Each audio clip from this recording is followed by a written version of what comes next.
fire. I mean, this keeps happening year after year after year. How is it that it keeps happening? Trump back in 2020 was very critical of California for not enforcing rules to clear underbrush and make sure that the forest's floors were clean to stop these fires from spreading so rapidly. There's a multitude of reasons, right? But number one, this fire in Pali started in a residential area. That didn't have anything to do with the wildfires. He was actually going to withhold aid from California after the 2018 wildfire until his aides showed him that there were parts of Orange County, California, that supported Trump, and because of that, he relented. What's a devastating natural disaster without another series of false claims from President-elect Donald Trump as he sets out to make the California wildfires about himself? And while this is what we've come to expect, I live in Pasadena. I have friends who have lost their homes and lives turned upside down. So I apologize in advance to my mom and anyone else who is sensitive to a bit of swearing for what's to come.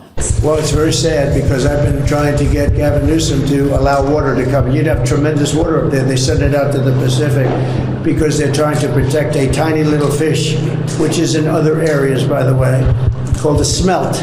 And for the sake of a smelt, they have no water. They had no water in the fire hydrants today in Los Angeles. It was a terrible thing. Many fire hydrants, we're told, in the Pacific Palisades neighborhood of Los Angeles have actually gone dry. What is the situation like right now? Do you have adequate supplies of water to fight this fire?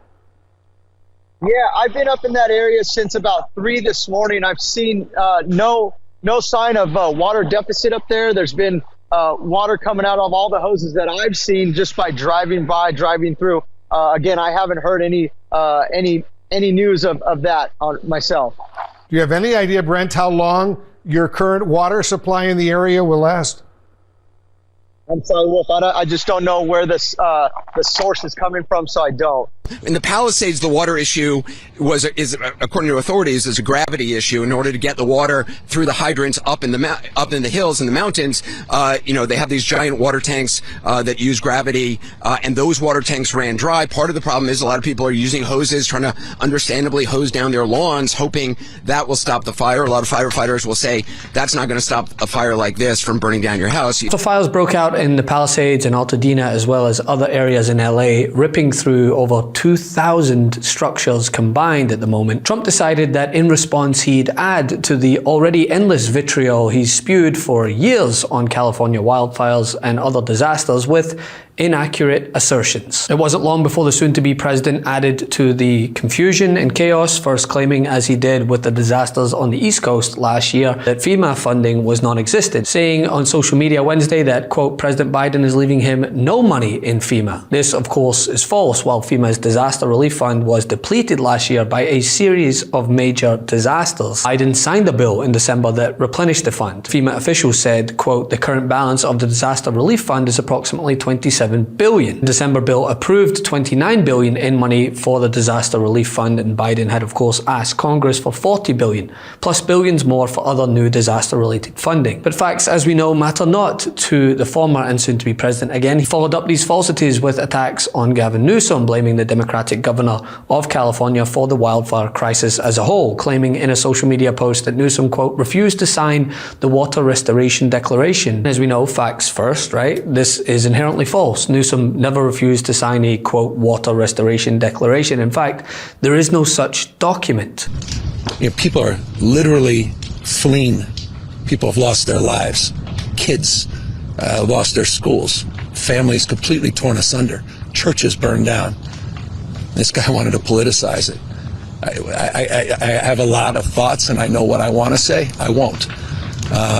I stood next to a president of the United States of America today, and I was proud to be with Joe Biden, and he had the backs of every single person in this community. He didn't play politics, didn't try to divide any of us. Finally, your message to the folks here, to this community. I mean, we have their backs, and we're going to be back, and this is going to be a long recovery process. But look, we have residents moving back into Paradise, California. I've seen remarkable recovery efforts. I've seen remarkable sense of community, purpose, resilience. So, I'm not just playing the politician role of optimism. I really am long-term optimistic, but the devastation to hear people wailing and crying, concerned about their pet, their family. They're just bewildered about what they're experiencing. And again, not just experience. I was not talking past tense. This is happening in real time, 0% containment. Once again, what we are forced to witness, as was the case last year, instead of officials lending every bit of their focus and attention to those desperately in need, they're having to spend time reassuring people that there is water supply, as an official stated in the Palisades. Many fire hydrants, we're told, in the Pacific Palisades neighborhood of Los Angeles have actually gone dry. What is the situation like right now? Do you have adequate supplies of water to fight this fire? Yeah, I've been up in that area since about 3 this morning. I've seen no sign of water deficit up there. There's been water coming out of all the hoses that I've seen just by driving through. Again, I haven't heard any news of that myself. Do you have any idea, Brent, how long your current water supply in the area will last? I'm sorry, Wolf. I just don't know where the source is coming from, so I don't. Local officials are saying that it's not true that Trump asserted there are, quote, not firefighting planes available. As we know, firefighting aircraft were back in operation over LA County on Wednesday, armed with water after being grounded due to high winds. She's back in the Palisades, and I understand that you have another structure burning behind you. Coming to you again. Do we have Chelsea? Okay.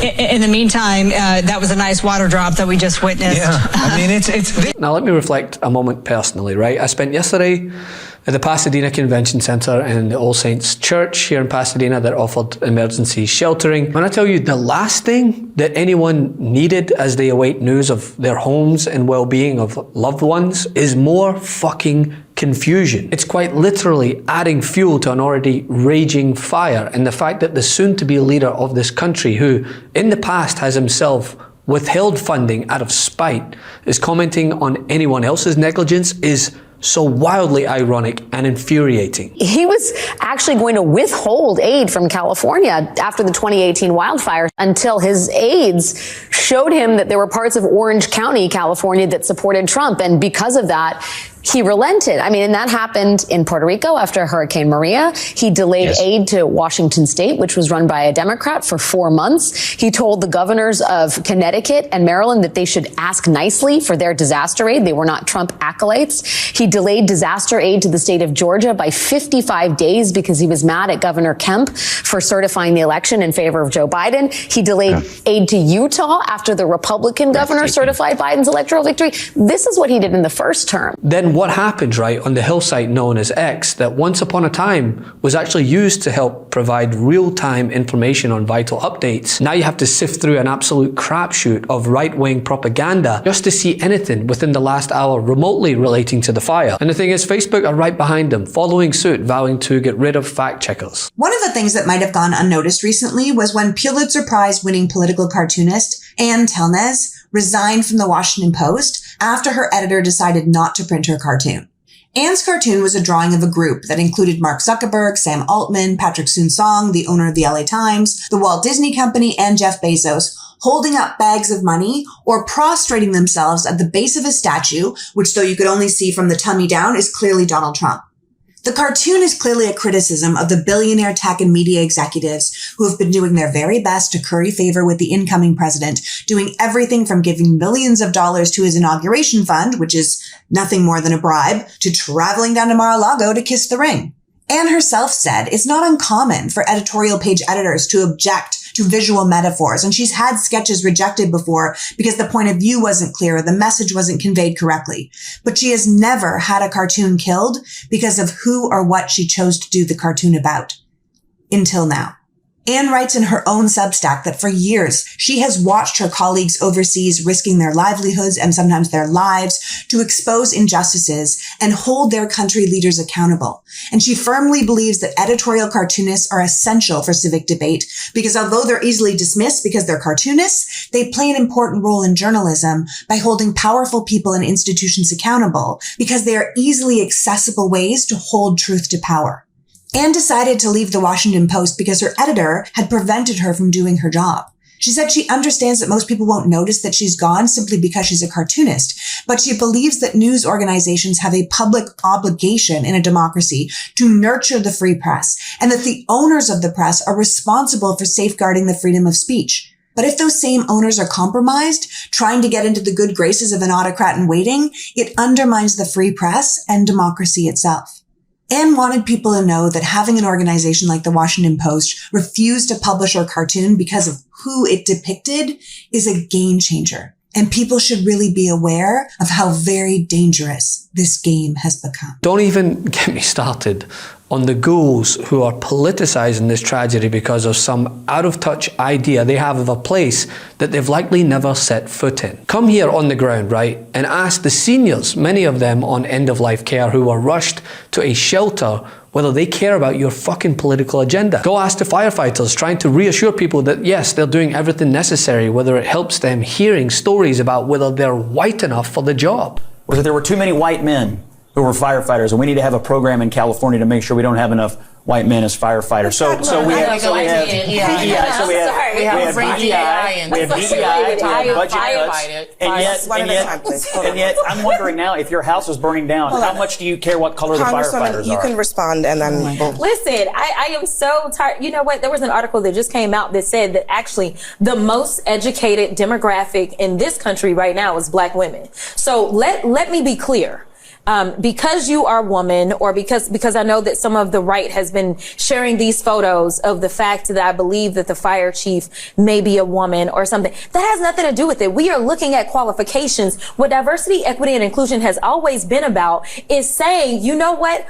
Open this up. Don't just look at the white men. Open it up and recognize that other people can be qualified. And the fact that we want to, at a time when people are dying, decide that a country of immigrants is failing or people are dying because the same very people that built this country, because the last time I checked, y'all didn't say that anything was wrong with the White House, and I can promise you it was my ancestors that built the White House. So listen, if we have been good enough to build this country, we are good enough to serve and die overseas, we are good enough to serve in other ways. And the fact that people actually decide that they want to engage in public service, whether it's sitting in Congress or whether it's serving on the fire department or the police department, should not be an issue. The fact is, stop trying to act as if only white men are the ones that are capable. Because right now you're sitting at a table with 3 very capable black women.